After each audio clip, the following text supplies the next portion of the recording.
Hello and welcome back to my channel. This is a Mamiya RZ Pro and this is a Mamiya RZ Pro 2. I'm going to be talking about the differences between the two and why you may want to buy one over the other. So the Mamiya RZ is a medium format SLR film camera. It takes 120 film generally, but you can get interchangeable backs to take 220 film or Polaroid film, certain Polaroid films, and also some the later version can take digital backs, as well as some 4x5 films, which is complicated. It takes a 6x7 rectangular negative, which was popular for magazines as well as just general publications, so it was very popular as a studio camera.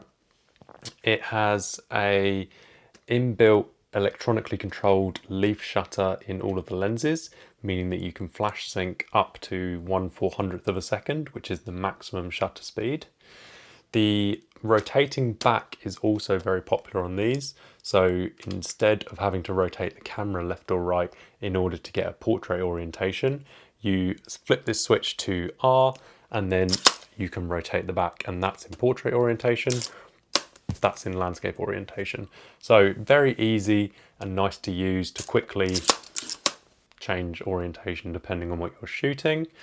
As I mentioned, this is an SLR system, meaning there is a big mirror inside there. So the light comes through the lens, hits the mirror and comes out through the, in this case, waist level finder, or you can always get an additional prism finder, which has a lot of bulk to the camera, but will give you additional features like metering, as well as being able to use it eye level, things like that. Because these cameras are fully electronic, they require a battery in them down here, in this pocket here, which is an LR44, which is a very common camera battery, and that will control the shutter, as well as if you have a metered prism, it will power the metered prism as well.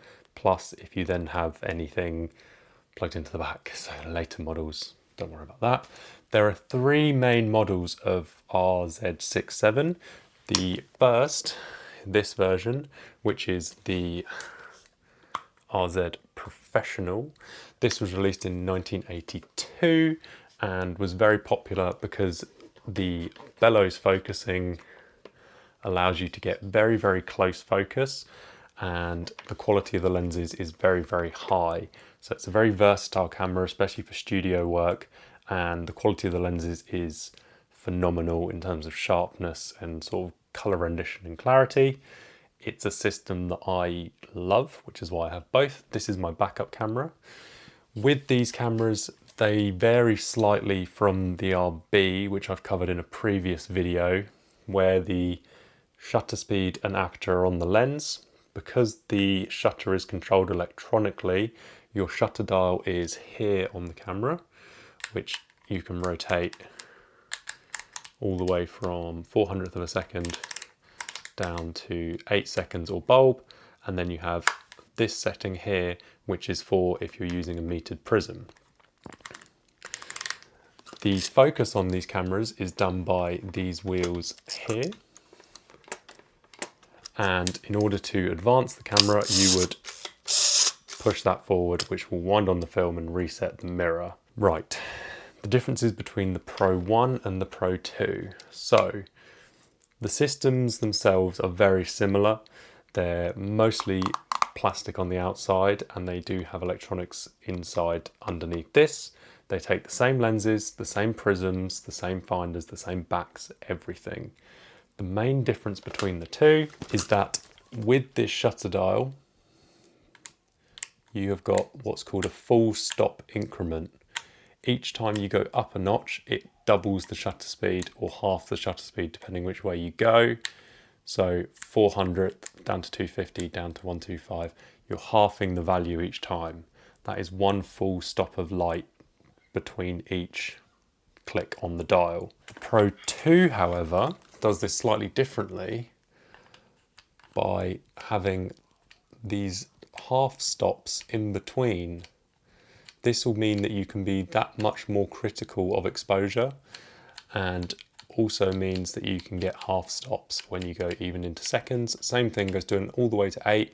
You've got bulb, and then you have an option to use, it says RBL. So that's to use RB67 lenses, specifically the KL lenses, which are designed for the RB67 Pro SD. You then have an additional option, AEF, Auto Exposure Finder, which this is.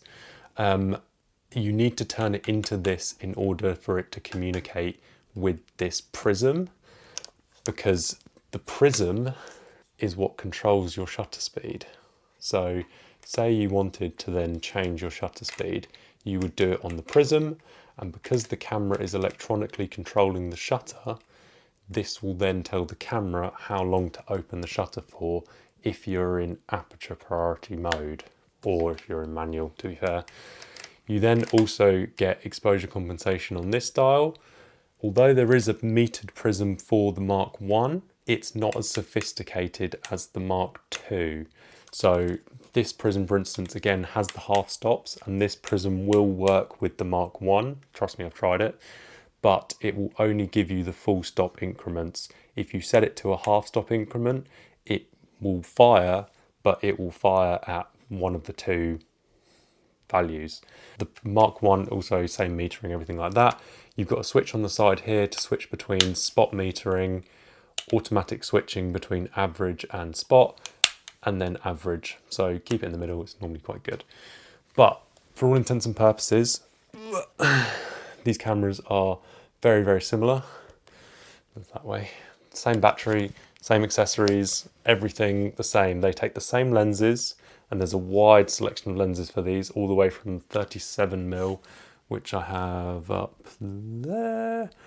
And the 37mm is fisheye, so it's a very wide angle lens, all the way up to, I think, a 500mm lens, which is enormous, but I would love to play with one. So if anyone has one and wants to send me one, that would be great. The standard lens that you will generally find on the Pro 1 or the Pro 2 is the 110mm 2.8. This lens is amazing, and I use it for probably 95% of the stuff I shoot. It's so sharp and just lovely. There were two other sort of standard lenses that you could get, which was a 90mm, I think 3.5, and a 127mm 3.8. I've never shot with either of those. I'm sure they are also very, very sharp, but the ability to have 2.8 and the lens being this small is amazing, and probably one of the main reasons why people gravitate towards the RZ system, because this lens is so good. A lot of people will either go to the Pentax 105 2.4 for the Pentax 6.7 system, or the 110 2.8. Personally, having shot both, the Pentax 105 is lovely, but heavy, and it feels a bit too old, whereas the RZ lens is, I think, sharper and more accurate in terms of colours. It's just lovely to use, and it's smaller than the 105. It's just a lovely lens. So yeah, if you're going to get a kit, get one with the 110. However, bear in mind that getting it with the 110 will push the price up, because the 110 seems to sell for as much as a body on its own, which is crazy, but it is a good lens. So if you can get it in a kit, definitely get it in a kit. But yeah, the cameras themselves physically weigh about the same. They're about the same. They're pretty much identical size. You've got hot shoe on the flash port, so you don't have to use a cable to plug your flash in, although you do still have a port on the lenses to do that. You have improved mirror lockup on here compared to the RB. So when you take the cable release out, that should reset the mirror lockup. That's true on both the RZs. Fully interchangeable backs, fully interchangeable finders, as I said. Motor drive, fully interchangeable. They work between both. The other addition on the RZ Mark II, which I forgot to mention, is this additional focus wheel here. So when I focus, that will be your general focus, and then you have a finer focus here, and you can see it moves the main focus wheel a lot slower. So this will move the inner wheel very fast and this will move the outer wheel very slowly, whereas you only have the general focusing wheel on the Mark 1. Now, pros and cons of each. The Mark 1, the advantage of this is that because it's an earlier camera, 1982, there are less electronics in there. So the electronics themselves aren't as advanced. This means that you don't get the additional half-stop increments, things like that, as you get with the Pro 2 and the Right Finder. But if this goes wrong, if the electronics in this go wrong, which is more likely given its age, being 42 years old, it's easier to get repaired. So it's a much more simple system and it is possible to get the boards inside repaired. Given the fact it uses the same lenses, the same backs, the same binders, everything the same, the Mark 1 is probably a better camera for most people just because of that level of reliance. The Mark 2, however, has a CPU unit here, being 1993, so 31 years old, Jesus. There's a CPU unit here, I think, on the board.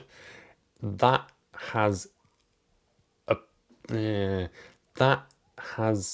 been known to fail, and once that fails, the camera is toast unless you find another working Pro 2 that you can take that board out of and put it into here. At which point you might as well just buy the working Pro 2 instead.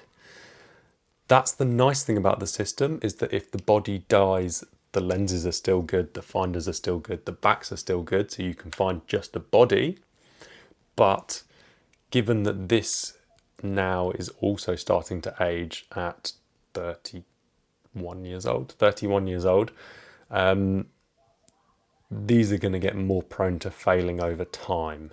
I still personally prefer the Pro 2 for the half-stop increments, and I don't really use the fine focus, but it is a nice feature to have from time to time, especially if you're using longer lenses, so I'd say 180 and up, or if you're doing very critical focus with like the 140 macro, the fine focus is very, very nice. The cameras operate in exactly the same way, apart from the little quirks like half-stop increments. So shutter speed and then aperture on the lens. You've got an option here to do time exposures. So if you wanted to leave the shutter open for longer than I think 30 seconds, because if you just put it into bulb, the camera will automatically close the shutter after 30 seconds, or after an allotted amount of time, the shutter will close in order to preserve battery life.